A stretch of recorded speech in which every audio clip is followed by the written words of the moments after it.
ಇರೋ ಮಾರ್ಕೆಟಲ್ಲೂ ದುಡ್ಡು ಮಾಡ್ಬೋದಾ? Yes, definitely yes. ಅದು ತುಂಬ ಜನಕ್ಕೆ ಗೊತ್ತಿದೆಯಾ? ಇಲ್ಲ. ಪ್ರಾಫಿಟನ್ನು ಚಿಕ್ಕ ಚಿಕ್ಕ ಅಮೌಂಟ್ಗಳಲ್ಲಿ ಪ್ರಾಫಿಟ್ ತೊಗೊಳ್ಳಿ ಅಂತ, ದೊಡ್ಡದಾಗೆ ಬರಬೇಕನ್ನೋದು ಬೇಡ ಟ್ರೇಡರ್ಗಳಿಗೆ ಅಲ್ವಾ? ಲಾಸ್ ಆಗಲಿ ಪ್ರಾಫಿಟ್ ಆಗಲಿ ಪ್ರತಿ ದಿವಸನೂ ಬಿರಿಯಾನಿ ತಿನ್ನಬೇಕು ಆಗತ್ತಾ? ನನಗೆ ಆಗಲ್ಲ. ಓಕೆನಾ? ಇದನ್ನು ಯಾರು ಮೀರಿ ಹೋಗ್ತಾರೋ ಅವ್ರನ್ನ ಟ್ರೇಡರ್ಸ್ ಅಂತ ಕರೀತಾರೆ. ಪ್ರಾಫಿಟ್ಸ್ ಆ್ಯಂಡ್ ಲಾಸ್ ಆಗ್ತಾ ಇರುತ್ತೆ.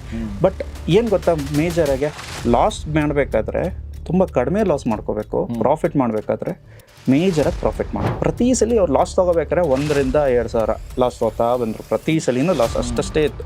ಬಟ್ ಆ ಗ್ರೀನ್ ಡೇಸ್ ಬರೋದಲ್ವಾ, ಮೇಜರ್ 10,000 20,000 ಪ್ರಾಫಿಟ್ಸ್ ಎಷ್ಟು ತೊಗೋಬೇಕು. ಇನ್ ಕೇಸ್ ಲಾಸ್ ಆಯಿತು ಅಂದರೆ ಎಲ್ಲಿ ಕಟ್ ಮಾಡಬೇಕು ಅಂತ ಗೊತ್ತಿಲ್ಲ ಬೇಸಿಕ್ಕಾಗಿ ಒಬ್ಬ ಟ್ರೇಡರ್ಗೆ. So trading is a easy game, but people make it hard. Stock market ಅಲ್ಲಿ ನೀವೇನಾದ್ರು ತಪ್ಪುಗಳು ಮಾಡ್ತಾ ಇದ್ದೀರಾ? ಜನರಲಿ ಎಲ್ಲರೂ ಮಾಡೋ ತಪ್ಪು ಬಂದು lack of risk management, over trading. ಒಂದು ಪ್ರೂವನ್ ಸ್ಟ್ರಾಟಜಿ ನಿಮ್ಮ ಹತ್ರ ಇಲ್ಲ. ಜೊತೆಗೆ ಓವರ್ ಹೈಪ್ ಆಗಿರೋ ಸ್ಟಾಕ್ಸ್ ಗಳಲ್ಲಿ ಇನ್ವೆಸ್ಟ್ ಮಾಡ್ತೀರಾ. ಜೊತೆಗೆ ಯಾರೋ ಟಿಪ್ಸ್ ಕೊಟ್ರು, ಇನ್ನೇನೋ ಕೊಟ್ರು ಅಂತ ಅದನ್ನ ನಂಬ್ಕೊಂಡು ಇನ್ವೆಸ್ಟ್ ಮಾಡ್ತೀರಾ. ಇದನ್ನೆಲ್ಲ ಓವರ್ಕಮ್ ಮಾಡ್ಬೇಕಂದ್ರೆ ನಮ್ಮ ಹತ್ರ mainly the mind set tune up ಆಗಬೇಕು. ಜೊತೆಗೆ ಎನಫ್ ನಾಲೆಜ್ ಬರಬೇಕು. ಈ ನಾಲೆಜ್ ಪಡ್ಕೊಳ್ಳೋದಕ್ಕೆ ನಾನು ನಿಮ್ಮನ್ನ 3 ಗಂಟೆಗಳ ಆಫ್ಲೈನ್ ವರ್ಕ್ಶಾಪ್ಗೆ ಇನ್ವೈಟ್ ಮಾಡ್ತಾ ಇದ್ದೀನಿ. ಆಲ್ರೆಡಿ ಕರ್ನಾಟಕದಲ್ಲಿ 25,000ಕ್ಕಿಂತ ಹೆಚ್ಚಿಗೆ ಜನ ಈ ವರ್ಕ್ಶಾಪ್ ನ ಅಟೆಂಡ್ ಮಾಡಿ ಸದುಪಯೋಗ ಪಡ್ಕೊಂಡಿದ್ದಾರೆ. ಸೊ ಇನ್ನ ಯಾಕೆ ತಡ? ಇದೊಂದು ನಾರ್ಮಲ್ ವರ್ಕ್ಶಾಪ್ ಅಲ್ಲ, ಇದು ನಿಮ್ಮ ಜೀವನ ಬದಲಾಯಿಸುವ ವರ್ಕ್ಶಾಪ್. ಬನ್ನಿ, TD ಅಕಾಡೆಮಿ ಜಾಯ್ನ್ ಆಗಿ ಸಬ್ಸ್ಕ್ರೈಬ್ ಬಟನ್ ಒತ್ತಿ ನಮ್ಮ ಫ್ರೀ ವರ್ಕ್ಶಾಪ್ಗೆ ಅಟೆಂಡ್ ಮಾಡಿ ನಿಮ್ಮ ಜೀವನವನ್ನು ಬದಲಾಯಿಸಿಕೊಳ್ಳಿ.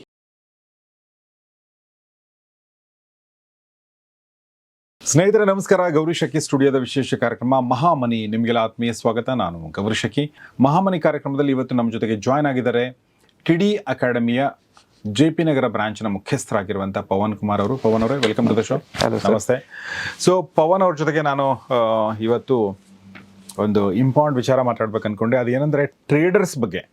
ಈಗ ತುಂಬ ಸಲ ನಾವು ಇನ್ವೆಸ್ಟರ್ನ ತುಂಬ ದೃಷ್ಟಿಯಲ್ಲಿ ಇಟ್ಕೊಂಡು ಮಾತಾಡ್ತೀವಿ. ಯಾಕಂದ್ರೆ ನಾವೆಲ್ಲ ಇನ್ವೆಸ್ಟರ್ಗಳು, ತುಂಬ ಜನ ಇನ್ವೆಸ್ಟರ್ ಇರ್ತಾರೆ. ಟ್ರೇಡರ್ಗಳ ಕಮ್ಯುನಿಟಿ ಸ್ವಲ್ಪ ಕಡಿಮೆ ಇರುತ್ತೆ ಕಂಪೇರಿಂಗ್ ಟು ಇನ್ವೆಸ್ಟರ್ ಅಂತ ನನಗನ್ಸುತ್ತೆ. ಬಟ್ ಟ್ರೇಡರ್ಗಳು ತುಂಬ ಮುಖ್ಯ. ಯಾಕಂದರೆ ಅವರು ತಾವು ತಮ್ಮ ಹಣವನ್ನು ಲಾಭ ಮಾಡೋದ್ರಲ್ಲಿ ಬೇರೆಯವ್ರಿಗೂ ಕೂಡ ಲಾಭ ಮಾಡಿಕೊಡ್ತಾರೆ. ಹೀಗಾಗಿ ಅಂಥವ್ರು, ಯಾಕೆಂದರೆ ಅವ್ರು ಸ್ವಲ್ಪ ನಾಲೆಜಬಲ್ ಕೂಡ, ಬಟ್ ಅವರು ಕೂಡ ಲಾಸ್ ಮಾಡ್ಕೋತಾರೆ ಅನ್ಸುತ್ತೆ ಬಹುಶಃ ಅಲ್ವಾ? ಈಗ ನೋಡಿ, ಫಾರ್ ಎಕ್ಸಾಂಪಲ್ ಈ ಒಂದು 2025 ಮಾರ್ಚು, ಫೆಬ್ರವರಿ, ಜನವರಿ, ಇನ್ನೂ ಗೊತ್ತಿಲ್ಲ ಇದು ಮಾರ್ಚ್ ಎಷ್ಟು ದಿನ ಹೋಗಿ, ಇದೆಲ್ಲ ಲಾಸಲ್ಲಿ ಇದ್ದೀವಿ ನಾವು. ಆ್ಯಕ್ಚುಲಿ ರೆಡ್ ಕ್ಯಾಂಡಲ್ಗಳನ್ನ ನೋಡ್ತಾ ಇದ್ದೀವಿ, ರೆಡ್ ಬಟನ್ಗಳನ್ನ ನೋಡ್ತಾ ಇದ್ದೀವಿ. ಸೊ ಈಗ ನಾನು ಟ್ರೇಡರ್ ಬಗ್ಗೆ ಮಾತಾಡೋದಾದರೆ, ಈ ಒಂದು ಸಿಚುವೇಶನ್ನ ಹೇಗೆ ಹ್ಯಾಂಡಲ್ ಮಾಡೋಕೆ ಒಬ್ಬ ಟ್ರೇಡರು, ಮತ್ತು ಟ್ರೇಡರ್ ತಾನು ಲಾಭ ಮಾಡ್ಕೊಳ್ಬೇಕಾದ್ರೆ ಏನು ಮಾಡಬೇಕು ಅನ್ನೋದು ಪ್ರಶ್ನೆ. So yes sir, thank you for the questions. ಏನಂದರೆ ಸಿಂಪಲ್ ಸರ್, ಪ್ರತಿಯೊಬ್ಬರು ಇನ್ವೆಸ್ಟರ್ಸ್ ಅಂತ ಹೋಗ್ತಾ ಇದ್ರು ಮೊದಲು. ಇವಾಗಿನ ಒಂದು ಸಿಚುವೇಶನ್ ಪೋಸ್ಟ್ 2020 ಏನು ಸಿಚುವೇಶನ್ ಬಂದಿದೆ ಅಂದರೆ, ಒಬ್ಬ ಟ್ರೇಡರ್ ತುಂಬ ಚೆನ್ನಾಗಿ ಲಾಭ ಮಾಡ್ತಾನೆ ಅನ್ನೋದೊಂದು ಸಿಚುವೇಶನ್ ಬಂದ್ಬಿಟ್ಟಿದೆ. ಸೊ ಇವಾಗ ಫಾಲಿಂಗ್ ಮಾರ್ಕೆಟಲ್ಲಿ ದುಡ್ಡು ಮಾಡ್ಬೋದಾ? ಎಸ್. ಅದು ತುಂಬ ಜನಕ್ಕೆ ಗೊತ್ತಿದೆಯಾ? ನೋ. ಓಕೆನಾ? ಫಾಲಿಂಗ್ ಮಾರ್ಕೆಟಲ್ಲಿ ದುಡ್ಡು ಮಾಡಬಹುದಾ ಅಂದರೆ ಎಸ್ ಅಂತ ಅಂದರೆ ನೀವು ಹೇಗೆ? So there is something called as trading ಅಂತ ಬಂದಾಗ, there is something called as intraday trading, there is something called as positional trading, something called as swing trading. ಓಕೆನಾ? ಬಟ್ ಫಾಲಿಂಗ್ ಮಾರ್ಕೆಟಲ್ಲೇ ಟ್ರೇಡ್ ಮಾಡ್ತೀನಿ ಅಂದರೆ there is something called as shorting. So ಸ್ಟಾಕ್ಸ್ನ ನೀವೇನು ಮಾಡ್ತೀರಾ, ಇಂಟ್ರಾಡೇನಲ್ಲಿ ಬಂದುಬಿಟ್ಟು ಶಾರ್ಟ್ ಮಾಡ್ತೀರಾ. ಮೊದಲು ಏನು ಮಾಡ್ತಾಯಿದ್ರಿ, ಬೈ ಮಾಡ್ತಿದ್ದೆ. ಪ್ರತಿಯೊಬ್ಬರಿಗೂ ಬೈ ಮಾಡೋದು ಗೊತ್ತು. ಬಟ್ ಇಂಟ್ರಾಡೇನಲ್ಲಿ ಬಂದ್ಬಿಟ್ಟು ಶಾರ್ಟಿಂಗ್ ಅನ್ನೋದು ಒಂದು ಕಾನ್ಸೆಪ್ಟ್ ಇದೆ. ಶಾರ್ಟ್ ಮಾಡಿದ ತಕ್ಷಣ ಮಾರ್ಕೆಟ್ ಬೀಳ್ತಾ ಇದ್ದರೆ ನೀವು ಪ್ರಾಫಿಟ್ ಮಾಡ್ಕೋತೀರಾ. ಏನದು ಶಾರ್ಟ್ ಅಂದರೆ? ಸೊ ಶಾರ್ಟ್ ಅಂದರೆ ಏನು ಅಂದರೆ, ಇವಾಗ ಲೆಟ್ಸೆ ನಾವು ಇವಾಗ ಫಸ್ಟ್ ಆಫ್ ಆಲ್ ಬೈ ಅಂದರೆ ಇವಾಗ ಮಾರ್ಕೆಟ್ ಮೇಡೋಗುತ್ತೆ ಅಂತ ಅಂದ್ಕೊಳ್ಳಿ. ನಾನೇನು ಮಾಡ್ತೀನಿ, ಬರ್ತೀನಿ, ಇನ್ಫೋಸಿಸ್ ಶೇರ್ ಎಕ್ಸಾಂಪಲ್, ಓಕೆನಾ, ಮೇಡೋಗುತ್ತೆ ಅಂದ್ಕೊಂಡು ಒಂದು ಎಕ್ಸ್ಪೆಕ್ಟೇಷನಲ್ಲಿ ನಾನು ಬೈ ಮಾಡ್ತೀನಿ. ಒಂದು ಇಲ್ಲ, there are 2 things that's gonna happen. ಒಂದು ಮೇಡೋಗುತ್ತೆ, ಇಲ್ಲ ಒಂದು ಕೆಳಗಡೆ ಬರುತ್ತೆ. ಸೊ ಮೇಡೋಯ್ತು ಅಂದರೆ ನಾನು ಅನ್ಕೊಂಡಿರೋದು ಮೇಡೋಗುತ್ತೆ, 100 ರೂಪಾಯಿ ಇರೋ ಶೇರ್ ಪ್ರೈಸ್ 110 ರೂಪಾಯಿಗೆ ಹೋಯ್ತು ಅಂದರೆ ನನಗೆ 10 ರೂಪಾಯಿ ಪ್ರಾಫಿಟ್. ಹೌದು. ಅದೇ ಥರ ಇವಾಗ ಶಾರ್ಟಿಂಗ್ ಅಂದರೆ ಏನು ಅಂದರೆ, 100 ರೂಪಾಯಿಲಿ ನಾನು ಸೆಲ್ ಮಾಡ್ತಾ ಇದ್ದೀನಿ, ಮೊದಲನೇದು ಸೆಲ್ ಮಾಡ್ತಾ ಇದ್ದೀನಿ. ಅದು 100ರಿಂದ 90 ರೂಪಾಯಿಗೆ ಬಂತು ಅಂದರೆ ನನಗೆ ಆ 10 ರೂಪಾಯಿ ಡಿಫ್ರೆನ್ಸ್ ಏನಿದೆಯಲ್ಲ ಅಮೌಂಟು, ಅದು ನನಗೆ ಪ್ರಾಫಿಟ್ ಆಗಿ ಕನ್ವರ್ಟ್ ಆಗುತ್ತೆ. ಸೊ ಇದನ್ನ ಶಾರ್ಟಿಂಗ್ ಅಂತ ಕರೆಯೋದು. ಸರಿ, ಲಾಸ್ಟ್ ಸೆಂಟೆನ್ಸ್ ಅರ್ಥ ಆಗಲಿಲ್ಲ ನನಗೆ. ಸೊ ಓಕೆ, ಈಗ ಇನ್ಫೋಸಿಸ್ ಲಾಭ ಮಾಡೋದು ಗೊತ್ತಾಯ್ತು ನಮಗೆ, ಲಾಸಲ್ಲಿ ಹೆಂಗೆ ಲಾಭ ಮಾಡ್ಕೊಳ್ಳೋದು ಗೊತ್ತಾಗಲಿಲ್ಲ. ಇನ್ನೊಂದು ಸ್ವಲ್ಪ ಹೇಳಿ. ಸೊ ಏನು ಮಾಡ್ತೀರಾ ಅಂದರೆ, ನೀವು ಇವಾಗ ಬರ್ತೀರಾ ಇವತ್ತು ಬೆಳಗ್ಗೆ 9:15 ಓಪನ್ ಆಗುತ್ತೆ ಮಾರ್ಕೆಟ್. ಓಕೆನಾ, ಮಾರ್ಕೆಟ್ ಓಪನಿಂಗ್ ಟೈಮಲ್ಲೇ ಲೆಟ್ಸೆ ಇವಾಗ ನಿನ್ನೆ ಮಾರ್ಕೆಟ್ 1% ಮೇಡ್ ಹೋಗಿತ್ತು. ಇವತ್ತು ಕೆಳಗಡೆ ಮಾರ್ಕೆಟ್ ಓಪನಿಂಗ್ ಅಲ್ಲೇ ಗೊತ್ತಾಯ್ತು ನಿಮ್ಗೆ 1% ಕೆಳಗಡೆ ಬೀಳ್ತಾ ಇದೆ ಇವತ್ತು ಅಂತ ಗೊತ್ತಾಯ್ತು. ನೀವೇನ್ ಮಾಡ್ತೀರಾ, ಬೆಳಗ್ಗೆ ಬರ್ತೀರಾ, ಬೆಳಗ್ಗೆ ಬಂದಿದ ತಕ್ಷಣ ಇಂಟ್ರಾಡೇ ಅನ್ನೋದು ಒಂದು ಆಪ್ಷನ್ ಇರುತ್ತೆ. ಓಕೆನಾ, ಸೊ ಟ್ರೇಡಿಂಗ್ ಸೋ ಕಾಲ್ಡ್ ಒಂದು ಬ್ರೋಕರ್ ಅಕೌಂಟ್ ಅಲ್ಲೇ ಏನಂತಾರೆ ಶಾರ್ಟಿಂಗ್ ಅಂತ ಒಂದು ಆಪ್ಷನ್ ಇರುತ್ತೆ. ಆ shorting is nothing but cell option. So ಆ ಸೆಲ್ ಆಪ್ಷನ್ ಮೇಲೆ ಹೋಗಿ ಎಷ್ಟು ಶೇರ್ಸ್ ಇದೆ ನಿಮ್ಮ ಹತ್ರ, 100 ಶೇರ್ ಇದೆ, ಅದನ್ನ ಇಂಟ್ರಾಡೇ ಸೆಲ್ ಅಂತ ಕೊಡ್ತೀರಾ. ಆ 100 ಶೇರ್ನ ಸೆಲ್ ಮಾಡಿದ್ರಿ. ಆ ಸೆಲ್ ಮಾಡಿದ ತಕ್ಷಣ ಅದೇನ್ ಪಾಯಿಂಟ್ಸ್ ಬೀಳುತ್ತೆ, ಇವಾಗ 100 ರೂಪಾಯಿಂದ 90 ರೂಪಾಯಿಗೆ ಬಂತ, ಕೆಳಗಡೆ 10 ರೂಪಾಯಿ ವ್ಯತ್ಯಾಸ ಬಂತ, ಆ 10 ರೂಪಾಯಿ ಬಂದು ನನಗೆ ಬಂತು ಪ್ರಾಫಿಟ್. ಓಕೆನಾ, ಅದನ್ನ ಶಾರ್ಟಿಂಗ್ ಅಂತ ಕರೀತೀವಿ. Yes, so this is one of the concept that traders ಮಾಡುವಂತ ಒಂದು ಕಾನ್ಸೆಪ್ಟ್ ಇದೆ. ಎಸ್, ಇದು ಫಾಲಿಂಗ್ ಮಾರ್ಕೆಟ್ ಅಲ್ಲಿ ಮಾಡ್ಬೋದಾಗಿರೋದು, ಅದು ಇಂಟ್ರಾಡೇನಲ್ಲಿ. ಇದು ಬಂದು ಇಂಟ್ರಾಡೇ ಕಾನ್ಸೆಪ್ಟ್ ಆಗುತ್ತೆ. ಬಟ್ ನೀವು ಪೊಸಿಷನ್ ಕ್ಯಾರಿ ಮಾಡಬೇಕು. ಇವಾಗ ನಾಳೆ ನಾಡಿದ್ದು ಆಚೆ ನಾಡಿದ್ದು ಕ್ಯಾರಿ ಮಾಡಬೇಕು. ಅವಾಗ ಇಂಟ್ರಾಡೇ ಅನ್ನೋದೇನು, ಬೆಳಗ್ಗೆ 9:15 3:15 ಮಾತ್ರ ಹೋಲ್ಡ್ ಮಾಡೋಕ್ಕಾಗುತ್ತೆ. ನೀವು ನೆಕ್ಸ್ಟ್ ಡೇ ಹೋಲ್ಡ್ ಮಾಡಬೇಕು ಅಂದರೆ ಆಗೋದಿಲ್ಲ. ಸೊ ಇವಾಗ ಏನು ಮಾಡಬೇಕು, there is something called as futures and options. ನೀವು ಆಪ್ಷನ್ಸ್ಗೆ ಬರ್ತೀರಾ, ಹೆಡ್ಜಿಂಗ್ ಮಾಡ್ಕೋಬಹುದು ಒಂದು, ಇಲ್ಲ ಅಂದರೆ ಫ್ಯೂಚರ್ಸ್ಗೆ ಹೋಗಿ ಶಾರ್ಟಿಂಗ್ ಮಾಡ್ಕೋಬಹುದು. So this is how you can make money through in falling market also. So ಬೀಳೋ ಮಾರ್ಕೆಟಲ್ಲೂ ದುಡ್ಡು ಮಾಡ್ಬೋದಾ? Yes, definitely yes. ಅದು ತುಂಬ ಜನಕ್ಕೆ ಗೊತ್ತಿದೆಯಾ? ಇಲ್ಲ. ಏನ್ ಅನ್ಕೋತಾರೆ, ಬರೀ ನಿಫ್ಟಿ ಮತ್ತೆ ಬ್ಯಾಂಕ್ ನಿಫ್ಟಿಲೇ ದುಡ್ಡು ಮಾಡ್ಬೋದು, ಆಪ್ಷನ್ಸ್ ಅಲ್ಲಿ ಒಂದೇ ದುಡ್ಡು ಇದೆಯಾ? 50-50 ಹೌದು ಅಂತಾನೆ ಹೇಳ್ಬೋದು, ಇಲ್ಲ ಅಂತಾನೆ ಹೇಳ್ಬೋದು. But at the end of the day ನೀವು ಎಲ್ಲಿ ನಾನು ಹಾಕಿದ್ರೆ, ಆಪ್ಷನ್ಸ್ ಅಲ್ಲಿ ಹಾಕಿದ್ರೆ ಎಲ್ಲಿ ಬರುತ್ತೆ ಅನ್ನೋದು ಗೊತ್ತಿರಬೇಕು. ಸೊ ಸ್ಟಾಕ್ಸ್ ಬೀಳ್ತಾ ಇದೆ, ಹೌದು, ನಿಮ್ಮ ಪೋರ್ಟ್ಫೋಲಿಯೋ ಅನ್ನೋದು ಡೌನ್ ಆಗ್ತಾನೆ ಹೋಗ್ತಾ ಇರುತ್ತೆ. ಇವತ್ತು 5%, ನಾಳೆ ಒಂದು 5%, ನಾಡಿದ್ದು ಒಂದು 5%. ಬಟ್ ನಿಮ್ಗೆ ಆಪ್ಷನ್ಸ್ ಅನ್ನೋದು ಯೂಸ್ ಮಾಡಕ್ಕೆ ಬಂತು ಅಂದರೆ ನಿಮಗೆ ಕರೆಕ್ಟಾಗಿ ಗೊತ್ತಾಗುತ್ತೆ ನಾನು ಏನು ಹಾಕಿದ್ರೆ ಎಲ್ಲಿವರೆಗೂ ಬೀಳ್ಬೋದು ಅನ್ನೋದು ಗೊತ್ತಾಗುತ್ತೆ. ಆರ್ ನಾನು ಇವಾಗ ಇದನ್ನು ಹಾಕ್ತಾ ಇದ್ದೀನಿ, ಬೀಳ್ತಾ ಇದೆಯಾ? ಸೊ ಇಲ್ಲಿ ಸ್ಟಾಕ್ಸಲ್ಲಿ ಬೀಳ್ತಾ ಇರುತ್ತೆ, ಬಟ್ ಆಪ್ಷನ್ಸಲ್ಲಿ ಪ್ರಾಫಿಟ್ ಆಗ್ತಾ ಹೋಗ್ತಾ ಇರುತ್ತೆ. ಸೊ ಇದು ಶೇರ್ ಮಾರ್ಕೆಟ್ ಬೀಳ್ತಿರ್ಬೇಕಾದ್ರೂ ಕೂಡ ಲಾಭ ಮಾಡ್ಕೊಳ್ಳುವಂಥದ್ದು. ಕರೆಕ್ಟ್. ಇದು ನನ್ನ ಪ್ರಕಾರ ಸ್ವಲ್ಪ ಎಕ್ಸ್ಟ್ರೀಮ್ ಸಿಚುವೇಶನ್ ಅಂತ ಅನ್ಸುತ್ತೆ, ಮತ್ತು ರೇರ್ ಸಿಚುವೇಶನ್ ಇದು, ಅಥವಾ ಏನು ಮಾಡ್ತಾ ಇರ್ತಾರೆ? ನೀವು ಒಬ್ಬ ಟ್ರೇಡರ್ ಆಗಬೇಕು ಅಂದರೆ there are multiple things that you have to look at. So ತುಂಬ ಥಿಂಗ್ಸ್ಗಳನ್ನ ನೀವು ನೋಡಬೇಕು. ಒಂದು ಮನಿ ಮ್ಯಾನೇಜ್ಮೆಂಟ್ ಆಗಿರುತ್ತೆ, and your capacity to take risk ಆಗಿರುತ್ತೆ. ನೀವು ಎಷ್ಟು ರಿಸ್ಕ್ ತಗೋತೀರಾ ಅನ್ನೋದ್ರ ಮೇಲೂ ಹೋಗುತ್ತೆ. ಸೊ ಇದು ಪ್ರತಿ ಸಲಿನೂ ಆಗತ್ತೆ. ಸೊ ಮಾರ್ಕೆಟ್ ಫಾಲ್ ಆಗೋದು ಎವ್ರಿ 5 years ಒಂದ್ಸಲಿ ಮಾರ್ಕೆಟ್ ಫಾಲ್ ಇದ್ದೇ ಇರುತ್ತೆ. ಸೊ ಇವಾಗ 2020 ಫಾಲ್ ಆಗಿತ್ತು, ಇವಾಗ ಕರೆಕ್ಟಾಗಿ 5 years ಫಾಲ್ ಆಗಕ್ಕೆ ಸ್ಟಾರ್ಟ್ ಆಗಿದೆ. ಓಕೆನಾ, ಸೊ ಇವಾಗ ಏನು ಮಾಡಬೇಕು, ದಿಸ್ ದ ಬೆಸ್ಟ್ ಆಪರ್ಚುನಿಟಿ, ನೀವು ಬೈ ಮಾಡಕ್ಕೆ ಸ್ಟಾರ್ಟ್ ಮಾಡಬೇಕು. ಓಕೆನಾ, ಬೈ ಮಾಡಕ್ಕೆ ಸ್ಟಾರ್ಟ್ ಮಾಡಬೇಕು. ಪ್ರತಿಯೊಂದು ಲೈಫಲ್ಲೂ ಕೂಡ ಅಪ್ಸ್ ಆ್ಯಂಡ್ ಡೌನ್ಸ್ ಇರುತ್ತೆ, ಅದೇ ಥರ ಮಾರ್ಕೆಟಲ್ಲಿ ಕೂಡ ಅಪ್ಸ್ ಆ್ಯಂಡ್ ಡೌನ್ಸ್ಗಳು ಬಂದೇ ಬರುತ್ತೆ. ನೀವು ಬಾಟಮಲ್ಲಿ ಬೈ ಮಾಡ್ತಾ ಹೋಗಬೇಕು, ಟಾಪಿಗೆ ಬಂದಾಗ ಯು sell it. ಕರೆಕ್ಟಾ? This is what basic stock market ಅಲ್ಲಿ ಇರೋದು. ಬಟ್ ಟ್ರೇಡಿಂಗ್ ಅಲ್ಲಿ ಏನು, ಟ್ರೇಡಿಂಗ್ ಅಲ್ಲಿ ಒಂದು ಸ್ಟ್ರಾಟಜಿ ಅನ್ನೋದು ಬರುತ್ತೆ.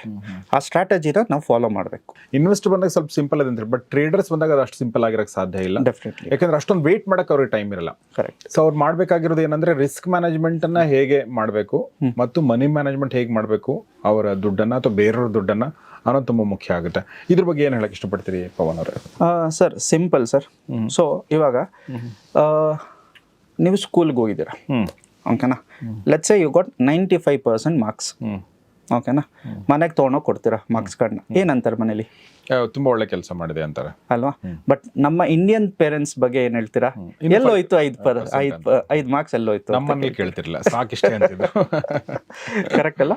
ಮೋಸ್ಟ್ ಆಫ್ ದ ಈಗಿನ ಪೇರೆಂಟ್ಸ್ ಹಂಗಿದ್ದಾರೆ, ನಮ್ಮ ಕಾಲದಲ್ಲಿ ಹಂಗಿರ್ಲಿಲ್ಲ. 65 ಬಂದ್ರು ಸೂಪರ್ ಅಲ್ಲ ಮಗ ಅಂತಿದ್ರು. ಕರೆಕ್ಟ್ ಅಲ್ವಾ? ಟ್ರೇಡಿಂಗ್ ಅನ್ನೋ ಒಂದು ಕಾನ್ಸೆಪ್ಟ್ ಬಂದಾಗ ಈ ಒಂದು ಕಾನ್ಸೆಪ್ಟ್ ವರ್ಕ್ ಆಗಲ್ಲ. ಟ್ರೇಡಿಂಗ್ ಅಂತ ಬಂದಾಗ ನಾನು ಎಷ್ಟು ದುಡ್ಡನ್ನ ಕಳ್ಕೋಬಲ್ಲೆ, how much am I ready to lose before I make profit. ಓಕೆನಾ? ಸೊ ಈ ಒಂದು ಕಾನ್ಸೆಪ್ಟ್ ವರ್ಕ್ ಆಗುತ್ತೆ ಟ್ರೇಡಿಂಗಲ್ಲಿ.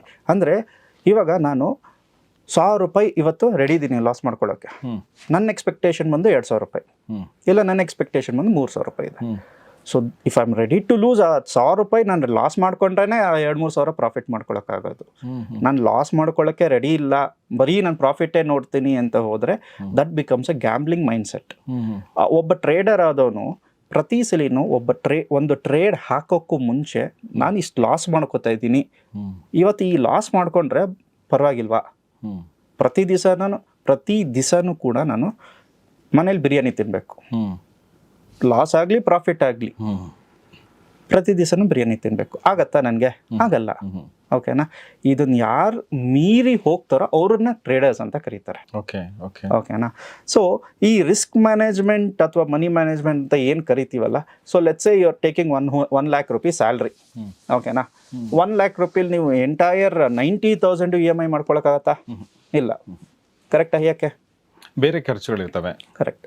ಫಸ್ಟ್ ಥಿಂಗ್ ರೆಂಟ್ ಆಗಿರ್ಬೋದು, ಮನೆ ರೇಷನ್ಸ್ ಆಗಿರ್ಬೋದು, ಅದಾದ್ಮೇಲೆ ಟ್ರಾನ್ಸ್ಪೋರ್ಟೇಷನ್ ಆಗಿರ್ಬೋದು.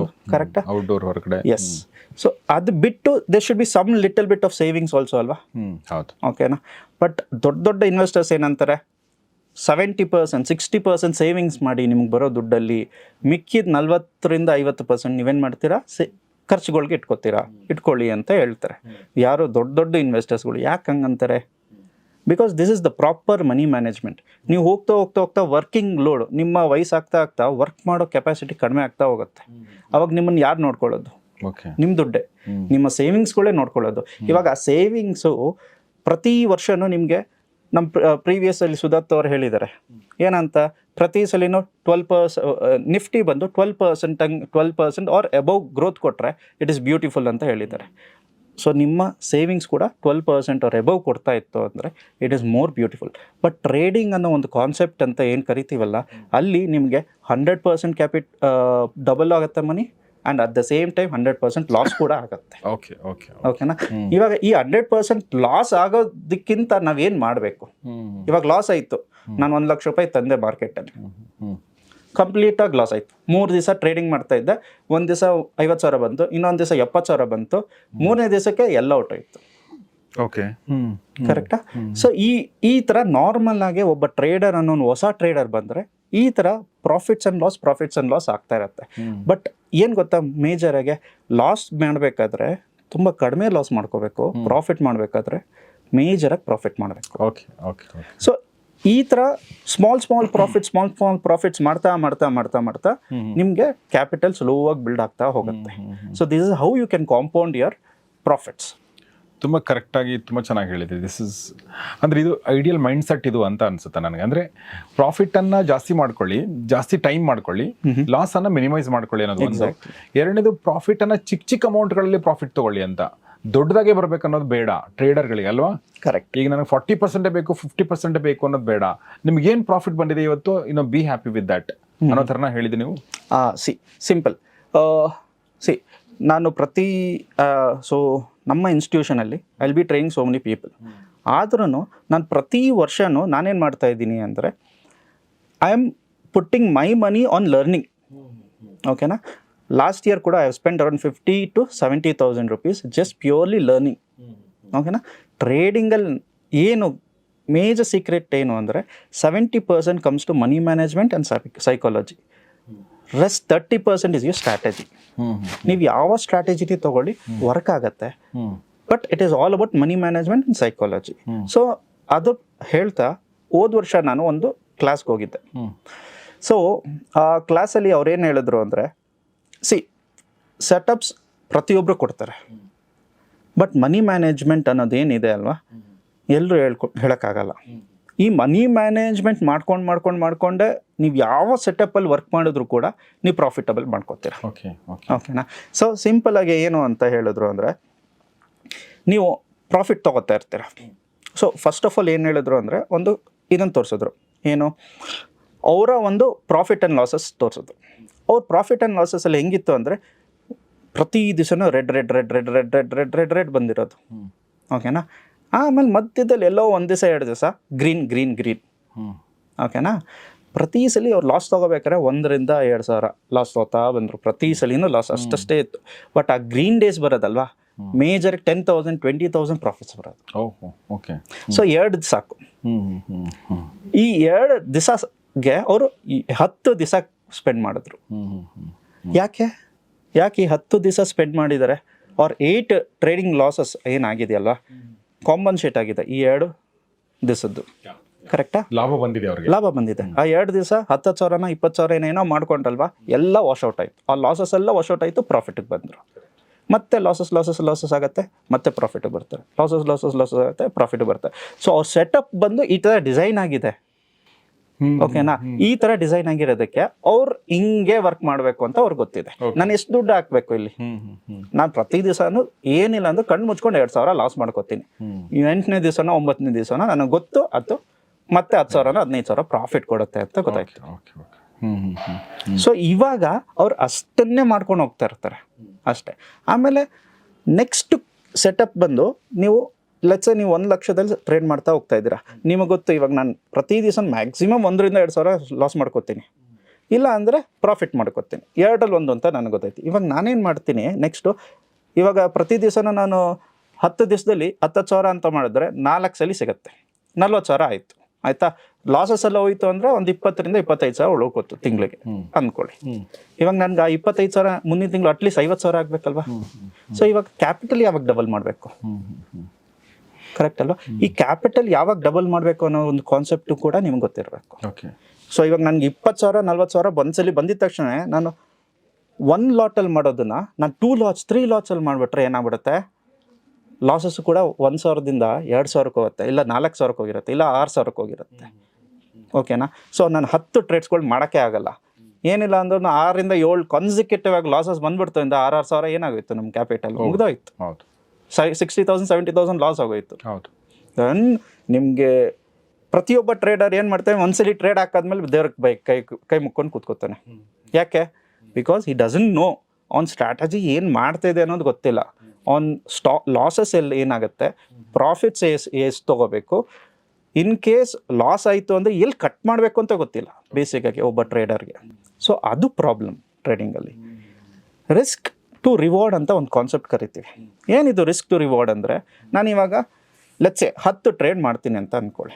ಈ 10 ಟ್ರೇಡಲ್ಲಿ ನಾನು 6ರಿಂದ 7 ಟ್ರೇಡ್ ಲಾಸ್ ಆಗುತ್ತೆ, 3ರಿಂದ 4 ಟ್ರೇಡ್ ಪ್ರಾಫಿಟ್ ಆಗುತ್ತೆ. ಓಕೆನಾ? ಆಯಿತು. ಇವಾಗ ರಿಸ್ಕ್ ಟು ರಿವಾರ್ಡ್ ಅಂದರೆ ಏನು, ನಾನು 4 ಪ್ರಾಫಿಟ್ ಮಾಡ್ತೀನಲ್ಲ, ಆ 4 ಪ್ರಾಫಿಟ್ ಮಾಡೋದು ನನಗೆ 4 ಸಲ ಜಾಸ್ತಿ ಇರಬೇಕು, 4 ಪಟ್ಟು. ಓಕೆನಾ? ಇವಾಗ 6 ಸಲ ಲಾಸ್ ಮಾಡ್ಕೋತೀನಲ್ಲ, ಏನಿರಬೇಕು, ಪ್ರತಿ ಸಲ ಲಾಸ್ ಮಾಡ್ಕೊಂಡಾಗ 1,000 ಲಾಸ್ ಇರಬೇಕು. ಸೊ ಇವಾಗ ಏನಾಯಿತು, 6 into 1 6,000 ಲಾಸ್ ಆಯಿತು. 4 into 4 ಟೈಮ್ಸ್ 16 ಆಯಿತು. ಅದು ಬೇಡ, 3 ಸಲ ಜಾಸ್ತಿ ಮಾಡ್ಕೊಳ್ಳಿ. ಎಷ್ಟಾಯಿತು? 4 3s 12. ಅದು ಬೇಡ, 2 ಟೈಮ್ಸೇ ಮಾಡ್ಕೊಳ್ಳಿ, ಪ್ರತಿ ಸಲ ಪ್ರಾಫಿಟ್ ಮಾಡ್ತಾರೆ. 2,000 into 4 8,000 ಆಯಿತು. ಇಲ್ಲಿ 6,000 ಲಾಸ್ ಆಯಿತು. ಸೊ ಓವರ್ ಆಲ್ ಪ್ರಾಫಿಟ್ಗೆ ಬಂದ್ರ. So trading is a easy game, but people make it hard. Why they make it hard? Because of the small concept. ಈ ರಿಸ್ಕ್ ಮ್ಯಾನೇಜ್ಮೆಂಟ್ ಬರಲ್ಲ, ಮನಿ ಮ್ಯಾನೇಜ್ಮೆಂಟ್ ಅನ್ನೋದು ಗೊತ್ತೇ ಇಲ್ಲ. ಸೊ ಈ ಒಂದು ಕಾನ್ಸೆಪ್ಟ್ ಅವ್ರಿಗೆ ಗೊತ್ತಾಯಿತು ಅಂದರೆ it becomes much more easy. Trading is a very easy game. ನೀವು ಜಸ್ಟ್ ಲಾಸಸ್ ತೊಗೊಳ್ಳಿ, ಸುಮ್ಮನೆ ಲಾಸಸ್ ತೊಗೊಂಡು ಹೋಗಿ. ಆ ಲಾಸಸ್ ತೊಗೊಂಡು ಹೋಗ್ತಾ ಏನಿದೆ 1,000ನೇ ಲಾಸ್ ತೊಗೊಳ್ಳಿ ಸಾಕು.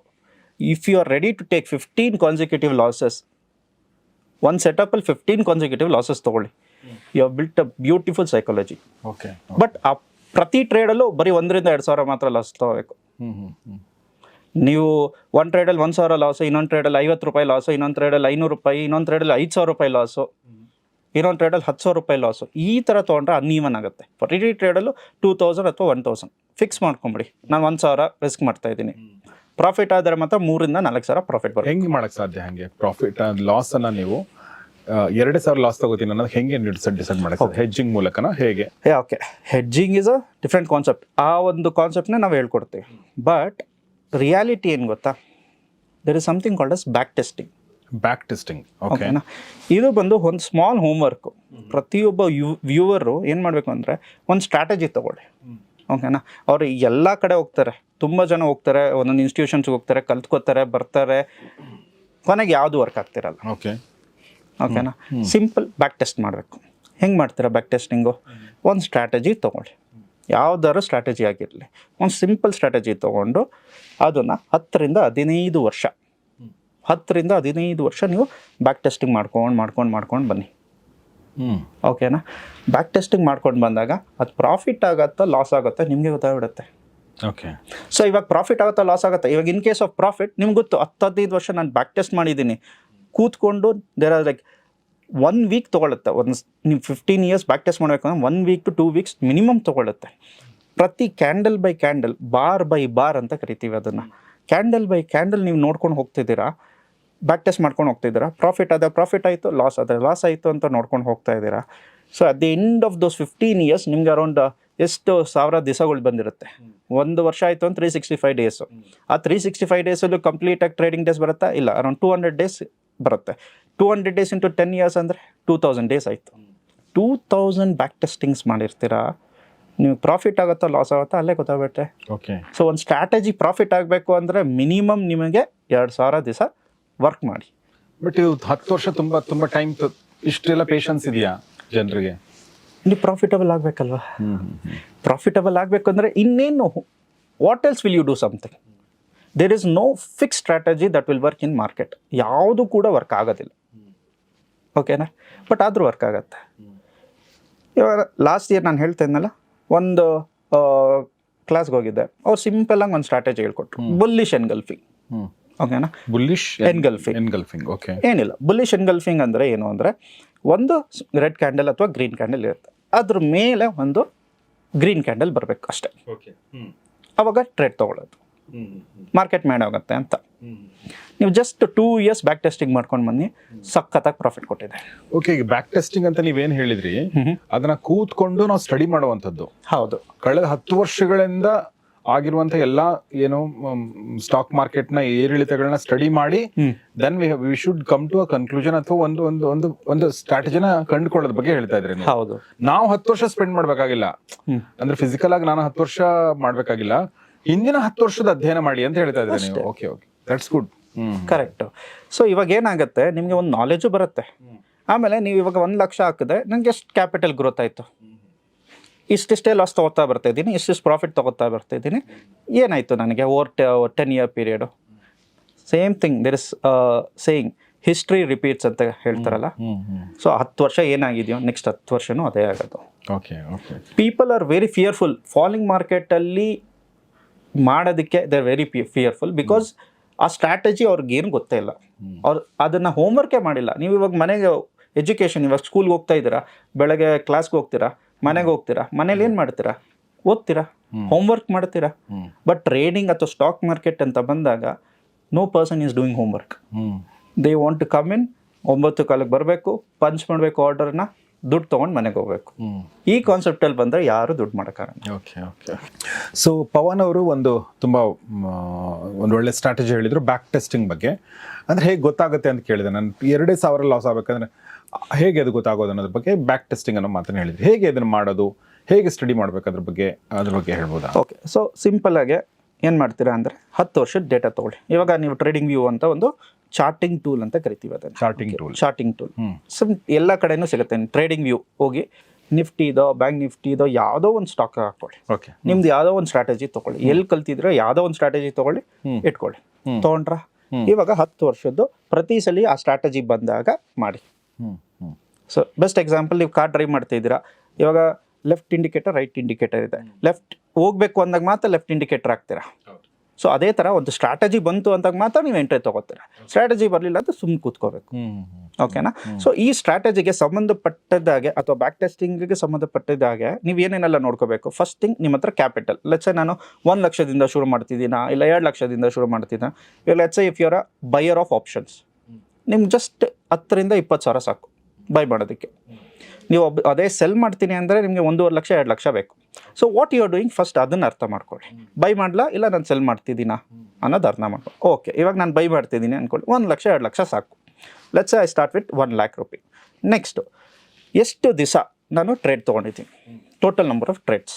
ಅದಾದಮೇಲೆ ಎಷ್ಟು ಪ್ರಾಫಿಟ್ ಮಾಡಿದ್ದೀನಾ, ಲಾಸ್ ಮಾಡಿದ್ದೀನಾ. ಇವಾಗ ಲಾಸ್ ಮಾಡಿದರೆ ಪ್ರಶ್ನೆನೇ ಇಲ್ಲ ಬಿಡಿ, ನೆಕ್ಸ್ಟ್ ಹೋಗೋದೇ ಇಲ್ಲ. ಸೊ ಆ ಸ್ಟ್ರಾಟಜಿ ವರ್ಕ್ ಆಗಲ್ಲ ಅಂತ ಗೊತ್ತಾಗೋಯ್ತು. ಇನ್ ಕೇಸ್ ನಾನು ಪ್ರಾಫಿಟ್ ಮಾಡ್ತಾ ಬಂದಿದ್ದೀನಿ, ಸೊ ಓವರ್ 10 ಇಯರ್ ಪೀರಿಯಡ್ ನಮ್ಮ ಪ್ರಾಫಿಟ್ ಆಗಿದೆ. ನೆಕ್ಸ್ಟ್ ಎಷ್ಟು ಪರ್ಸೆಂಟೇಜ್ ಆಗಿದೆ ಪ್ರಾಫಿಟ್ಟು. ನಿಮ್ಗೇನಾದ್ರು 15% ಅಥವಾ 16% ಏನಾದ್ರು ಪ್ರಾಫಿಟ್ ಆಗಿತ್ತು ಅಂದರೆ ನೀವು your waste, it is waste. ಟ್ರೇಡಿಂಗಲ್ಲಿ ಕೂತ್ಕೊಳ್ಳೋದೇ ವೇಸ್ಟ್. ಯಾಕಂದರೆ ನಿಫ್ಟಿನೇ ಕೊಡ್ತಾ ಇದೆಯಲ್ಲ, 14-15% ನಿಫ್ಟಿನೇ ಕೊಡುತ್ತೆ. ಇಲ್ಲ ಗೋಲ್ಡೇ ಕೊಟ್ಬಿಡುತ್ತಪ್ಪ, no brainer that is. Okay so ಯಾಕೆ ಟ್ರೈನಿಂಗ್ ಮಾಡ್ತೀರಾ? ಟ್ರೈನಿಂಗ್ ಅಂದರೆ if you are getting more than 20% consecutively or consistently, it is best you do trading. ಇಲ್ವಾ, you keep quiet, invest on Nifty or invest on gold, it would be best thing to do. ಓಕೆನಾ? ಹಂಗೆ ಹೇಳ್ತಾ next ಏನು ನೋಡ್ತೀರಾ? Cumulative profit year wise ಎಷ್ಟೆಷ್ಟು ಆಗ್ತಾ ಇದೆ, ಅದಾದಮೇಲೆ ಎಷ್ಟು ದಿವಸ ವಿನ್ನಿಂಗ್ ಟ್ರೇಡ್ಸ್ ಆಗಿದೆ, ಎಷ್ಟು ಲೂಸಿಂಗ್ ಟ್ರೇಡ್ಸ್ ಆಗಿದೆ, ದೆನ್ ವಿನ್ನಿಂಗ್ ರೇಟ್ ಏನು, ಲೂಸಿಂಗ್ ರೇಟ್ ಏನು, ಓಕೆನಾ? Average winners and average loses, ಆಮೇಲೆ ಮ್ಯಾಕ್ಸಿಮಮ್ ನಂಬರ್ ಆಫ್ ಟ್ರೇಡ್ಸ್ ನಾನು ವಿನ್ ಆಗಿದ್ದೀನಿ ಕಾನ್ಸಿಕ್ಯೂಟಿವ್ಲಿ. ಸೊ ಇಷ್ಟೂ ನೀವು ಏನು ಮಾಡ್ತೀರಾ, ಒಂದು ಚಾರ್ಟಲ್ಲಿ ಒಂದು ಎಕ್ಸೆಲ್ ಶೀಟಲ್ಲಿ ಹಾಕ್ಬಿಟ್ಟು 10 ವರ್ಷದ ಡೇಟಾ ತೆಗೆದುಬಿಟ್ಟು ಆ ಸ್ಟ್ರಾಟಜಿ ವರ್ಕ್ ಆಗಿದೆಯಾ ವರ್ಕ್ ಆಗಿಲ್ವಾ ಅಂತ ನೋಡ್ಬಿಟ್ಟು ಮಾಡಿದ್ರೆ ಸಿಂಪಲ್ ಇಷ್ಟೇ. ಇಷ್ಟು ಮಾಡಿದ್ರೆ ನಿಮ್ಗೆ ಆರಾಮಾಗಿ ಪ್ರಾಫಿಟ್ ಆಗುತ್ತೆ. ಇದು ಹೆಂಗೆ ಅಂದ್ರೆ ಒಂದು ಎಕ್ಸಾಮ್ಗೆ ಹೋಗ್ಬೇಕಾದ್ರೆ ಈ ಹಳೆ ಎಕ್ಸಾಮ್ಸ್ದು ಕ್ವಶನ್ ಪೇಪರ್ಗಳನ್ನೆಲ್ಲ ಬಿಡಿಸ್ಬೇಕು ಅಂತ ಹೇಳ್ತಾರಲ್ಲ, ಕರೆಕ್ಟ್ ಆ ಥರ ಇದು ನೋಡಿ. ಆ ಸ್ಟ್ರಾಟಜಿ ತುಂಬ ಹಳೇದು ಮತ್ತು ತುಂಬ ಎಫೆಕ್ಟಿವ್ ಸ್ಟ್ರಾಟಜಿ. ನೀವು ಯಾವುದೇ ಎಕ್ಸಾಮ್ಗೆ ಹೋಗ್ಬೇಕಾದ್ರೂ ಹಳೆ ವರ್ಷದ ಪ್ರಶ್ನೆ ಪತ್ರಿಕೆಗಳೆಲ್ಲ ತೊಗೊಂಡು 10 ವರ್ಷದ ತೊಗೊಳ್ಳಿ ನೀವು, ಅದರಲ್ಲಿ ನಿಮಗೆ 50% ಬಂದುಬಿಟ್ಟಿರುತ್ತೆ ಭಾಳಷ್ಟು ಸಲ. ಇನ್ನೂ ಒಂದಷ್ಟು ಓದಬೇಕಾಗುತ್ತೆ ನೀವು. ಸೊ ಅದೇ ಥರ ಇದು ಈ ಒಂದು ಸ್ಟ್ರಾಟಜಿ ಬಗ್ಗೆ ಹೇಳಿದ್ರಿ. ಆಲ್ರೆಡಿ ತುಂಬ ಜನ ತಪ್ಪು ಮಾಡಿದ್ದಾರೆ, ಸರಿ ಮಾಡಿದ್ದಾರೆ, ಸ್ಟ್ರಾಟಜಿಗಳನ್ನ ಯೂಸ್ ಮಾಡಿದ್ದಾರೆ. ಸೊ ಅದ್ರ ರಿಸಲ್ಟ್ ಎಲ್ಲ ನಿಮ್ಮ ಕಣ್ಣೆದುರುಗಡೆ ಇದೆ. ಸೊ ನೀವು ಟ್ರೇಡರ್ಸ್ V1 ವೆಬ್ಸೈಟನ್ನು ಅಥವಾ ಟ್ರೇಡಿಂಗ್ V1 ವೆಬ್ಸೈಟ್ ಮೂಲಕ ಅದನ್ನೆಲ್ಲ ತಿಳ್ಕೊಂಡು, ಸೊ ಅವ್ರು ಮಾಡಿರೋ ತಪ್ಪು ಸರಿಗಳ ಲಾಭವನ್ನು ನೀವು ಪಡ್ಕೊಳ್ಳಿ. ಅಂದ್ರೆ ಅದ್ರ ರಿಸಲ್ಟ್ ಕಾಣ್ತದಲ್ಲ, ಅದನ್ನ ನೀವು ಯೂಸ್ ಮಾಡ್ಕೊಳ್ಳಿ ಅಂತ. Simple as it is. ಯಾರನ್ನೂ ಬ್ಲೈಂಡಾಗಿ ನಂಬೋ ಅವಶ್ಯಕತೆ ಇಲ್ಲ. ಸೊ ಅದಕ್ಕೊಂದು ಸ್ಮಾಲ್ ಎಕ್ಸಾಂಪಲ್ ಕೊಡ್ತೀನಿ. ಡನ್ ಕಾಂಪೋಸಿಟ್ ಅಂತ ಒಂದು ಇದಿದೆ. ಸೇಮ್ ಲೈಕ್ ನಮ್ಮಲ್ಲಿ ಮ್ಯೂಚುವಲ್ ಫಂಡ್ಸ್ ಅಂತ ಕೇಳಿರ್ಬೋದು ನೀವು. ಅದೇ ಥರ ಅಮೇರಿಕಾದಲ್ಲಿ it's like something like hedge funds ಅಂತ ಕರೀತಾರೆ. ಸೊ ಡನ್ ಕಾಂಪೋಸಿಟ್ ಅಂತ ಒಂದಿದೆ. It is compared with S&P 500. ಅದು ನಿಫ್ಟಿ 50 ಥರನೇ US ಮಾರ್ಕೆಟಲ್ಲಿ ಇರೋದು, S&P 500. ಸೊ ಡನ್ ಕಾಂಪೋಸಿಟು 1970s $1,000 ಓಡ್ತಾ ಇದ್ದಿತ್ತು. ಓಕೆ, 1970s $1,000 ಓಡ್ತಾ ಇದ್ದಿದ್ದು. ಸೇಮ್ ಥಿಂಗ್ S&P 500 $1,000 ಓಡ್ತಾ ಇದ್ದಿದ್ದು. ಇವಾಗ ಡನ್ ಕಾಂಪೋಸಿಟ್ಟು ನಿಯರ್ಲಿ 1,200,000 ಓಡ್ತಾ ಇದೆ. Okay, it was somewhere around 2019 data ನಾನು ಹೇಳ್ತಾ ಇರೋದು. S&P 500 ಅದೇ ಟೈಮಲ್ಲಿ $176,000 ಓಡ್ತಾ ಇದೆ. ಓಕೆನಾ? ಸೊ ಎಷ್ಟು ಗುಣ ಕಡಿಮೆ ಆಯಿತು, ಜಾಸ್ತಿ ಆಯಿತು. ಲೆಕ್ಕನೇ 10 ಟೈಮ್ಸ್ ಜಾಸ್ತಿ ಆಗಿದೆ. ಇವಾಗ ಇವ್ರಿಗೆ ಲಾಸಸ್ಸೇ ಆಗಿರಲ್ವಾ ಡನ್ ಕಾಂಪೋಸಿಟ್ ಅವ್ರಿಗೆ? ಇವಾಗ ಮ್ಯೂಚುವಲ್ ಫಂಡ್ ಹೌಸ್ನ ಯಾರೋ ಒಬ್ಬ ಮ್ಯಾನೇಜ್ ಮಾಡ್ತಾ ಇರ್ತಾನೆ. ಅದೇ ಥರ ಇಲ್ಲಿ ಡನ್ ಕಾಂಪೋಸಿಟಲ್ಲಿ one of the person name is Dunn ಅಂತ ಅವ್ರು ಮ್ಯಾನೇಜ್ ಮಾಡ್ತಾ ಇದ್ರು ಆ ಒಂದು ಫಂಡ್ಸ್ನ. ಲಾಸಸ್ ಆಗಿರಲ್ವಾ? ಆಗಿರುತ್ತೆ. ಓಕೆನಾ? ಎಷ್ಟು ಲಾಸಸ್ ಆಗಿರ್ಬೋದು? 1%, 2%. Yes, exactly 1%, 2%. ಇವ್ರಿಗೆ ಡ್ರಾಡೌನ್ ಅನ್ನೋ ಒಂದು ಕಾನ್ಸೆಪ್ಟ್ ಇದೆ. ಡ್ರಾಡೌನ್ ಅಂದರೆ ನಿಮ್ಮ ಟಾಪಿಂದ ಬಾಟಮ್ವರೆಗೂ ಎಷ್ಟು ಲಾಸ್ ಆಗಿದೆ ಕಂಟಿನ್ಯೂಸ್ ಆಗಿ ಅಂತ ನೋಡಿದ್ರೆ 36.2% ಡ್ರಾಡೌನ್ ಆಗಿದೆ. ಸೊ ಲೆಟ್ಸೇ ನೀವು $100 ಓಡ್ತಾ ಇದೆ ಇವಾಗ ಶೇರ್ ಪ್ರೈಸು, 36% ಬಿದ್ದಿದೆ ಅಂದರೆ ಅರ್ಥ ಏನು? $100 36% ಬಿದ್ದಿದೆ. ಇವಾಗ ಸಮ್ವೇರ್ ಅರೌಂಡ್ 64 ರೂಪೀಸಲ್ಲೋ 65 ರೂಪೀಸಲ್ಲೋ ಓಡ್ತಾ ಇರುತ್ತೆ. ಕರೆಕ್ಟಾ? ಅದೇ ತಾನೇ 36% ಫಾಲ್ ಅಂದರೆ, ಕರೆಕ್ಟಾ? ಇವಾಗ ಅವರು ಅಷ್ಟು ಬಿದ್ದಿದೆ ಅಂತ ಅವ್ರು ಏನಾದ್ರು ಸ್ಟಾಪ್ ಮಾಡಿಬಿಟ್ಟಿದ್ದಿದ್ರೆ, ಅವರ ಒಂದು ಟ್ರೇಡಿಂಗ್ ಸ್ಟ್ರಾಟಜಿ ಅಥವಾ ಸೆಟಪ್ನ ಸ್ಟಾಪ್ ಮಾಡಿಬಿಟ್ಟಿದ್ದಿದ್ರೆ, ಫರ್ದರ್ ಇನ್ನು 5 ಇಯರ್ಸಲ್ಲಿ ಮತ್ತೆ ಟರ್ನ್ ಹೊಡೆದು ಮೇಡ ಬಂತು, ಮತ್ತೆ ಇನ್ನು 3 to 4 ಟೈಮ್ಸ್ ಜಾಸ್ತಿ ಕೊಟ್ಟಿದ್ದಾರೆ ರಿಟರ್ನ್ಸ್. ಸೊ ಈ ರಿಟರ್ನ್ಸ್ನ ಅವರು ತೊಗೊಳಕ್ಕಾಗ್ತಾರಿಲ್ಲ. ಸೊ 1970ಇಂದ 2019ವರೆಗೂ ಒಂದು ಸ್ಟ್ರಾಟಜಿ ವರ್ಕ್ ಆಗಿದೆ. ಜಸ್ಟ್ ಇಮ್ಯಾಜಿನ್ 40 ಇಯರ್ಸ್ ಆಯ್ತಾ ಅಲ್ಲಿಗೆ ಒಂದು ಸ್ಟ್ರಾಟಜಿ ವರ್ಕ್ ಆಗ್ತಾ ಇದೆ. But only yes, so only thing is ನೀವು ಆ ಕನ್ಸಿಸ್ಟೆನ್ಸಿ ಮೇಂಟೈನ್ ಮಾಡಬೇಕು. ಕನ್ಸಿಸ್ಟೆನ್ಸಿ ಮೇಂಟೈನ್ ಮಾಡಿಬಿಟ್ರೆ ಸಾಕು, more than enough. Just money management simple. ಅರ್ಥ ಮಾಡ್ಕೊಳ್ಳಿ, ನಾನು ಲಾಸ್ ಮಾಡ್ಕೋತಿದ್ದೀನ, ನಾನು ಇಷ್ಟು ಕಡಿಮೆನೇ ಲಾಸ್ ಮಾಡ್ಕೋತೀನಿ, ಇಷ್ಟು ಪ್ರಾಫಿಟ್ ಮಾಡ್ಕೋತೀನಿ. ಅದಕ್ಕೇನು ಉತ್ತರ? ಬ್ಯಾಕ್ ಟೆಸ್ಟ್ ಮಾಡಿ ಒಂದು ಸ್ಟ್ರಾಟಜಿನ ವರ್ಕ್ ಆಯ್ತಾ ವರ್ಕ್ ಆಗಲಿಲ್ವಾ, ಸುಮ್ಮನೆ ದೊಡ್ಡ ಥರ ದುಡ್ಡು ಹಾಕಿ ಯಾರೋ ಒಬ್ರು ಕಾಲ್ಸ್ ಕೊಡ್ತಾರೆ, ಇಲ್ಲ ಯಾರೋ ಒಂದು ಇನ್ಸ್ಟಿಟ್ಯೂಷನ್ಗೆ ಹೋಗಿದ್ದೀನಿ ಕಲ್ತ್ಬಿಟ್ಟಿದ್ದೀವಿ ಒಂದು ಸ್ಟ್ರಾಟಜಿ, ನಾಳೆ ಬೆಳಗ್ಗೆಯಿಂದ ವರ್ಕ್ ಆಗುತ್ತಾ? ಇಲ್ಲ, ಇಟ್ ಈಸ್ ಹಾರ್ಡ್ ವರ್ಕ್. ಎಲ್ಲ ಸ್ಟ್ರಾಟಜಿಗಳಿಗೂ ಒಂದು ಪರ್ಫೆಕ್ಟ್ ಟೈಮಿಂಗ್ ಅಂತ ಇರುತ್ತೆ. ಸೊ ಆ ಟೈಮಿಂಗ್ ಅಲ್ಲಿ ಅದು ವರ್ಕ್ ಆಗುತ್ತೆ. ಹಿಂಗಾಗ್ಬಿಟ್ರೆ ಎಲ್ಲ ಸ್ಟ್ರಾಟಜಿಗಳು ಎಲ್ಲ ಟೈಮಲ್ಲಿ ವರ್ಕ್ ಆಗಲ್ಲ ಕೂಡ ತುಂಬಾ.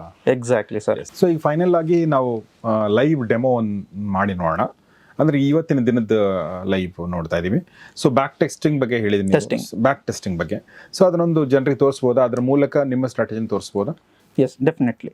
ಸೊ ಇವಾಗ ನಾನೇನು ಮಾಡ್ತೀನಿ ಅಂದರೆ, ಒನ್ ಆಫ್ ದ ಸ್ಟ್ರಾಟಜೀಸ್ ನಾವು ಒಂದು ನಮ್ಮ ಕ್ಲಾಸಲ್ಲಿ ಹೇಳ್ಕೊಡೋದು ಒನ್ ಆಫ್ ದ ಸ್ಟ್ರಾಟಜೀಸ್ನ ತೋರಿಸ್ತೀನಿ. ಏನಂದರೆ ಅದನ್ನು ಬಂದು ಸಿಂಪಲ್ ಬುಲಿಶ್ ಎನ್ಗಲ್ಫಿಂಗ್ ಅಂತ ಹೇಳಿದ್ನ ನಾನು. ಎಸ್. ಸೊ ಇವಾಗ ಏನು ಮಾಡ್ತೀರಾ, ಒಂದು ದಿವಸದ್ದು ಇವಾಗ ಟ್ರೇಡಿಂಗ್ ವ್ಯೂಗೆ ಹೋಗ್ತೀರಾ ಫಸ್ಟ್ ಥಿಂಗ್. ಓಕೆನಾ. ಟ್ರೇಡಿಂಗ್ ವ್ಯೂಗೆ ಹೋಗ್ಬಿಟ್ಟು ಟ್ರೇಡಿಂಗ್ ವ್ಯೂನಲ್ಲಿ ಟ್ರೇಡಿಂಗ್ ವ್ಯೂ ಚಾರ್ಟ್ಸ್ಗೆ ಹೋಗ್ಬಿಟ್ಟು ದೆನ್ ಸಿಂಪಲ್ ಯಾವ್ದಾರು ಒಂದು ಸ್ಟಾಕ್ ತೊಗೊಳ್ಳಿ. ಸೊ ಇವಾಗ ಒಂದು ಸ್ಟಾಕ್ ತೊಗೊಂಡೆ, ಲೆಟ್ಸೆ ಇವಾಗ ನಾನು IRFC ಅಂತ ಒಂದು ಸ್ಟಾಕ್ ತೊಗೊಳ್ತೀನಿ. ಓಕೆನಾ. ಇಲ್ಲಿ ನೀವು ಏನೂ ನೋಡೋ ಅವಶ್ಯಕತೆ ಇಲ್ಲ, ಫಂಡಮೆಂಟಲ್ಸ್ ನೋಡೋ ಅವಶ್ಯಕತೆ ಇಲ್ಲ, ಕಂಪ್ನಿ ಚೆನ್ನಾಗಿದೆಯೋ ಚೆನ್ನಾಗಿಲ್ವೋ ಏನೂ ಬೇಕಾಗಿಲ್ಲ. ಜಸ್ಟ್ ಒನ್ ಥಿಂಗ್, ಇದರ F&O ಆ್ಯಕ್ಟಿವ್ ಇದೆಯಾ ಅಂತ ನೋಡ್ಕೊಳ್ಳಿ. F&O ಆ್ಯಕ್ಟಿವ್ ಇತ್ತು ಅಂದರೆ ವೆರಿ ನೈಸ್. F&O ಆ್ಯಕ್ಟಿವ್ ಇಲ್ಲ ಅಂದರೆ ನೋ ಪ್ರಾಬ್ಲಮ್. ನಾನು ಸ್ಟಾರ್ಟಿಂಗಲ್ಲಿ ಹೇಳಿದಂಗೆ you can just go for intraday shorting, ಅದನ್ನು ಮಾಡ್ಬೋದು, ಇಲ್ಲ F&Oನಲ್ಲೂ ಮಾಡ್ಬೋದು.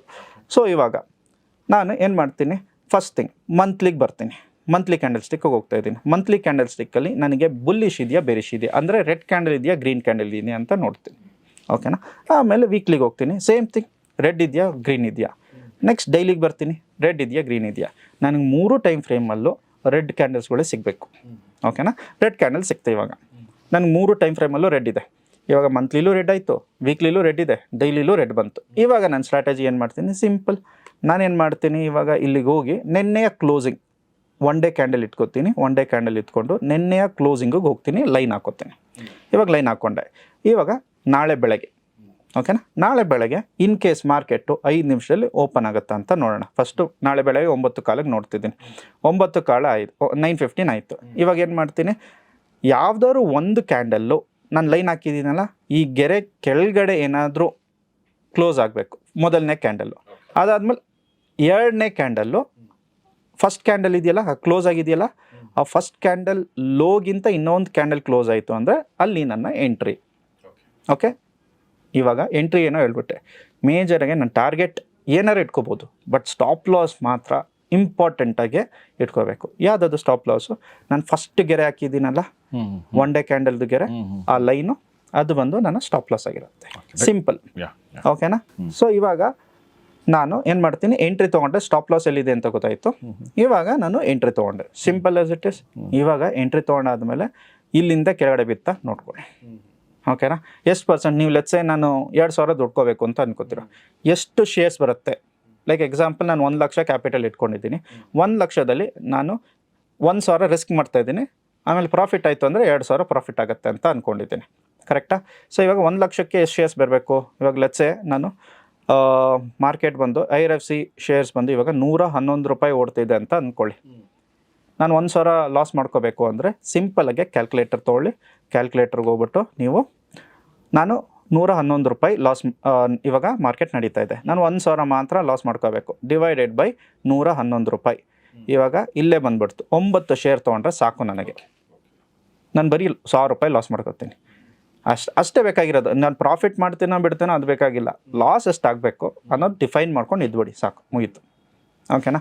ಇವತ್ತಿನ ದಿವಸದ ನೋಡಿದ್ರೆ ನಿಮಗೆ ಕಂಪ್ಲೀಟಾಗಿ ಆ ಸ್ಟಾಪ್ ಲಾಸಿಗೆ ಬರಲೂ ಇಲ್ಲ, ಟಚ್ಚು ಆಗಲಿಲ್ಲ. ಸಮ್ವಾಟ್ ಬ್ರೇಕ್ ಇವನ್ ಪಾಯಿಂಟ್ ಹತ್ರ ನಿಮಗೆ ಎಕ್ಸಿಟ್ ಆಗಿರ್ತೀರ. ಓಕೆನಾ. ಬ್ರೇಕ್ ಇವನ್ ಪಾಯಿಂಟ್ ಅಂದರೆ ನಥಿಂಗ್ ಬಟ್ ಪ್ರಾಫಿಟು ಇಲ್ಲ, ಈ ಕಡೆ ಲಾಸು ಇಲ್ಲ, ಮಧ್ಯದಲ್ಲಿ ಎಕ್ಸಿಟ್ ಆಗಿರ್ತೀರ. ಇದನ್ನೇನು ಮಾಡ್ತೀರಾ, 2000 ಡೇಸ್ ಬ್ಯಾಕ್ ಟೆಸ್ಟ್ ಮಾಡಿ. ಇದನ್ನು ಬ್ಯಾಕ್ ಟೆಸ್ಟ್ ಮಾಡಿದಾಗ ಪ್ರಾಫಿಟು ಲಾಸು ನಿಮಗೆ ಗೊತ್ತಾಗತ್ತೆ. ಅವಾಗ ಪವನನ್ನು ನಂಬ್ತಿರೋ ನಂಬಲ್ವ ನಿಮಗೆ ಬಿಟ್ಟಿರೋದು. So that is back testing ಬಗ್ಗೆ ತುಂಬ ಲೈವ್ ಡೆಮೋ ತೋರಿಸಿದ್ರು ಪವನ್ ಅವರು. ಸೊ ನಾವು ಟ್ರೇಡರ್ಸ್ ಮನಸ್ಥಿತಿ ಬಗ್ಗೆ ಮತ್ತು ಅವರ ರಿಸ್ಕ್ ಮ್ಯಾನೇಜ್ಮೆಂಟು, ಮನಿ ಮ್ಯಾನೇಜ್ಮೆಂಟ್, ಇದ್ರ ಬಗ್ಗೆ ನಾವು ಸಾಕಷ್ಟು ವಿಚಾರಗಳು ಮಾತಾಡಿದ್ವಿ. ಆದರೆ ಎಲ್ಲವೂ ಕೂಡ ಇಲ್ಲಿ ಹೇಳೋಕ್ಕಾಗಲ್ಲ ಅಲ್ವಾ. Yes, exact. ಆಮೇಲೆ ಕೆಲವೊಂದು ನಿಮ್ಮ ಮನಸ್ಸಲ್ಲಿ ನನಗೆ ಅನಿಸಿರೋ ಪ್ರಶ್ನೆಗಳನ್ನ ಕೇಳಿದ್ದೀನಿ, ಬಟ್ ನಿಮ್ಮ ಮನಸ್ಸಿಗೆ ಇನ್ನೂ ಬೇರೆ ಪ್ರಶ್ನೆಗಳು ಬಂದಿರಬಹುದು. ಸೊ ಆ ಪ್ರಶ್ನೆಗಳನ್ನ ನೀವು 2 ರೀತಿಲಿ ಕೇಳ್ಬೋದು. ಒಂದು, ಕಮೆಂಟ್ ಬಾಕ್ಸಲ್ಲಿ ಕೇಳಿ, ಮುಂದೆ ಇವರು ಅಥವಾ ಇವರು ಅಕಾಡೆಮಿಯವ್ರು ಬಂದರೆ ನಾನು ಆ ಪ್ರಶ್ನೆಗಳ ಉತ್ತರ ತೊಗೋಬೋದು. 2ನೇದು, TD ಅಕಾಡೆಮಿಗೆ ಡೈರೆಕ್ಟಾಗಿ ಹೋಗಿ ಕೂಡ ನೀವು ಕೇಳ್ಬೋದು. ನಾನು ಈಗಾಗಲೇ ಹೇಳಿದ್ದೀನಿ, TD ಅಕಾಡೆಮಿ ಬೆಂಗಳೂರಿನ 4 ಕಡೆ ಇದೆಯಾ. So JP Nagar, Yelahanka, Rajajinagar and ಇವಾಗ ಹೊಸದಾಗಿ ವೈಟ್ ಫೀಲ್ಡ್. ಸೊ ಬೆಂಗಳೂರು 4 ಕಡೆ ಇದೆ, ಮತ್ತು ಕರ್ನಾಟಕದಲ್ಲಿ ಈಗ ಗುಲ್ಬರ್ಗ, ದಾವಣಗೆರೆ ಆ್ಯಂಡ್ ಮೈಸೂರು ಅಲ್ವಾ. ಓಕೆ. ಸೊ 3 ಕಡೆ ಇದೆ. ಇನ್ನೂ ಅವರು ಎಕ್ಸ್ಪ್ಯಾಂಡ್ ಮಾಡುವಂಥ ಪ್ಲ್ಯಾನ್ ಮಾಡ್ತಾ ಇದ್ದಾರೆ.